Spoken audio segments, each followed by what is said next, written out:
अगर आप लोगों ने पढ़ा हो तो डीओपीटी की स्टैंडिंग कमेटी होती है, उसका रिपोर्ट मेरे हाथ में है, जिससे सुशील कुमार मोदी जी चेयरमैन है। तो आज 24 मार्च 2022 को ये रिपोर्ट आई है। इस रिपोर्ट में कमेटी ये रिकमेंडेशन देती है सरकार को कि यूपीएससी के छात्रों का कोरोना महामारी में बहुत नुकसान हुआ है, इसलिए सरकार इनको एक्स्ट्रा अटेम्प्ट दे और आयु सीमा में भी छूट दे ताकि उसका कंपनसेशन हो सके जो इनका नुकसान हुआ है। लेकिन लोगों को इस रिपोर्ट के बारे में पता ही नहीं है। लोग चुपचाप बैठे हुए, जिनका अटेम्प्ट खत्म हो गया वो भी अपना मान रहे कि भाई तकदीर में नहीं था। जिनका फर्स्ट सेकंड अटेम्प्ट था तो वो सोचे कि अभी चलो 3-4 अटेम्प्ट बचे हुए तो खराब हुआ तो क्या है। लेकिन मैं आपको बताना चाहता हूं कि सरकार इस रिपोर्ट पर कुंडली मार के बैठी हुई है, इसको लागू नहीं करना चाह रही है। क्यों? क्योंकि ग्राउंड से कोई मांग ऐसी उठ नहीं रही है। लोकतंत्र में सरकारें तभी हरकत में आती है जब जमीन से वैसी आवाज उठती है। तो हम लोग एक शांतिपूर्वक धरना प्रदर्शन करना चाहते हैं 26 नवंबर से ओल्ड राजेंद्र नगर में। उसमें हम लोग जमीन पर बैठेंगे, धरना प्रदर्शन भूख हड़ताल करेंगे ताकि मीडिया के माध्यम से सरकार तक ये बात पहुंचे कि ये स्टैंडिंग कमेटी जो अपने रिपोर्ट में कह रही है सेम वही डिमांड ग्राउंड से भी आ रही है, छात्रों का मांग है। तो सरकार इस रिपोर्ट को लागू करेगी, बहुत लोगों का कल्याण होगा। जिनके 2 अटेम्प्ट जो ही बर्बाद हो गए उनका 2 कंपनसेशन हो जाएगा, जिनके अटेम्प्ट बचे ही नहीं है उनको 2 एक्स्ट्रा मिल जाएगा। तो आगे फिर से वो एक उम्मीद की चिंगारी जल उठेगी। तो आप लोगों के बीच इसलिए आए हैं कि हम लोग 26 नवंबर से ओल्ड राजेंद्र नगर में जो धरना प्रदर्शन करने जा रहे हैं, आप लोग उसका हिस्सा बने। हम यहीं से ये जो संगम विहार हाईवे है यहाँ से बस खोलेंगे।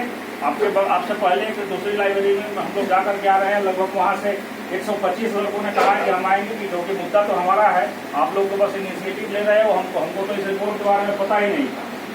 तो आप लोग इससे अगर आपको लगता है कि नहीं ये जेन्युइन मुद्दा है, आपका भी इसमें हित जुड़ रहा है, आपको 2 एक्स्ट्रा अटेम्प्ट मिल जाए तो अच्छी बात है। क्योंकि हिंदी मीडियम में रिजल्ट वैसे ही बहुत कम है, तो आपके पास 1-2 एक्स्ट्रा अटेम्प्ट रहे तो हो सकता है कि लड़खड़ाते ही सही आप अपने मुकाम तक पहुंच जाए। तो ये तो कोरोना से कंपेंसेशन होना चाहिए एक अटेम्प्ट और एज में, ये हमारा मेन डिमांड है। लेकिन इसके साथ हमारा कुछ और भी डिमांड है जो इसी कमेटी की रिपोर्ट में है। आप लोग गूगल करेंगे, संसदीय समिति जो डीओपीटी से रिलेटेड है उसकी 112वीं रिपोर्ट है ये। इस रिपोर्ट को आप लोग पढ़िएगा, इसमें बहुत सारा रिकमेंडेशन है। 2-3 मेन जो रिकमेंडेशन है मैं बता दूं। कमेटी का कहना है कि 2010 में जो सिलेबस चेंज हुआ उसके कारण नॉन इंग्लिश बैकग्राउंड के लोग, नॉन इंग्लिश के हैं तो हिंदी वाले या और भी जो भाषा के हैं, नॉन इंग्लिश बैकग्राउंड के जो छात्र हैं, नॉन अर्बन छात्र जो है, नॉन साइंस बैकग्राउंड के जो छात्र हैं, उन पर इसका क्या असर पड़ा है इसका मूल्यांकन करने के लिए सरकार एक एक्सपर्ट कमेटी बनाए और उसके अकॉर्डिंग फिर निर्णय ले कि इसमें क्या बदलाव लाने की जरूरत है पैटर्न में। दूसरा, लवासना की रिपोर्ट है कि 61% 2014 के बाद सिलेबस जो चेंज हुआ है उसमें 2014 के बाद की रिपोर्ट है कि 61% केवल इंजीनियर सेलेक्ट हो रहे हैं यूपीएससी में। ये हम आप नहीं कर रहे हैं। लवासना जहाँ ट्रेनिंग करने जाते हैं आईएएस लोग, उसका रिपोर्ट है कि 61% लोग सिविल सेवक केवल बन रहे हैं, वो इंजीनियर हैं। और जो टोटल सिलेक्शन हो रहा है उसमें 75% लोग साइंस बैकग्राउंड के हैं। तो बताइए, भारत एक डाइवर्सिटी वाला देश है, यहाँ भाषा की डाइवर्सिटी है, अलग अलग लोगों का बैकग्राउंड है, अलग अलग पृष्ठभूमि से लोग आते हैं। तो अगर किसी खास क्लास को आप सिविल सेवा में प्रमोट कर रहे हैं तो देश की डाइवर्सिटी का क्या होगा? या इस देश को केवल इंजीनियर चलाएंगे, केवल साइंस बैकग्राउंड के लोग चलाएंगे? उनका क्या जो हिंदी मीडियम के स्कूलों में पढ़े हैं, सरकारी स्कूलों में पढ़े हैं, दिमाग तो उनके पास भी है। आप फेयर अपॉर्चुनिटी लेकर के एक बार उनको देख लीजिए। तो यहाँ तो जो कॉपी चेक करने वाले होते हैं वो भी इंग्लिश मीडियम के होते हैं, कॉपी हिंदी की कॉपी भी वही चेक करते हैं। उनके दिमाग में एक पूर्वाग्रह है कि अच्छी बातें केवल रोमन लिपि में लिखी जा सकती है, देवनागरी लिपि में तो अच्छी बातें लिखी नहीं जा सकती है। जैसे वो देखते हैं कि आपकी कॉपी में हिंदी में लिखा हुआ है वो एवरेज मार्किंग करके निकल जाते हैं, कोई उनको इंटरेस्ट नहीं आपकी कॉपी को पढ़ने का। तो संसदीय समिति कहती है कि नहीं, इस पर रोक लगना चाहिए, सरकार एक एक्सपर्ट कमेटी बनाए इन सारी चीजों का मूल्यांकन करने के लिए। लेकिन ये बात जब आप ग्राउंड पर बैठ करके उठाएंगे कि संसदीय समिति जो कह रही है सरकार इसको लागू करे है लिखित, तब सरकार लागू करेगी। इसके लिए आपको आना पड़ेगा जमीन पर। 26 नवंबर से जो हम लोग करने जा रहे हैं, आप लोग उसका पार्ट बनिए। अंत में राम मनोहर लोहिया का एक बहुत प्रसिद्ध स्टेटमेंट है जिसको मैं कोट करना चाहूंगा। उन्होंने कहा है कि जब सड़कें खामोश हो जाती हैं तो संसद आवारा हो जाती है। इसका निहितार्थ यही है कि लोकतंत्र में धरना प्रदर्शन आंदोलन ये सब लोकतंत्र का श्रृंगार है, इसके बिना लोकतंत्र अधूरा है। सरकार अकाउंटेबल नहीं रहेगी। यदि लोकतंत्र में जनता की आवाज सड़कों से न उठे तो लोग संसद में वही कानून बनेगा जिसमें आपका हित नहीं होगा, मुट्ठी भर राजनेताओं का हित होगा, उद्योगपतियों का हित होगा। संसद वैसा कानून बनाएगी। यदि आप चाहते हैं कि संसद वो कानून बनाए जिसमें आपका हित है तो आपको जमीन से एक बार आवाज उठानी पड़ेगी। तो राम मनोहर लोहिया की जो पंक्तियां हैं उसको आप लोग ध्यान में रखिएगा कि उन्होंने क्यों ऐसा कहा था।